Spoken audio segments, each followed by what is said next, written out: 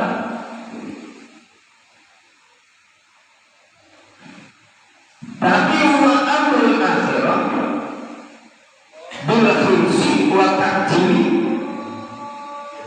giliran urusan akhirat bersemangat, ya, dan wa ta'jil, dan cepat-cepat. Nah, urusan dunia orang pokok telah, giliran urusan akhirat harus bersemangat dan cepat-cepat. Jangan sampai ketinggalan kalau urusan akhirat. Waktunya sudah habis. Ya, demikianlah yang dapat saya sampaikan, karena terbatasnya waktu sudah memasuki waktu duhur, maka cukup sekian apa yang dapat saya sampaikan. Walaupun belum selesai, mohon maaf atas segala kekurangan, kekilapan, atau kesalahan, terutama cara baca saya.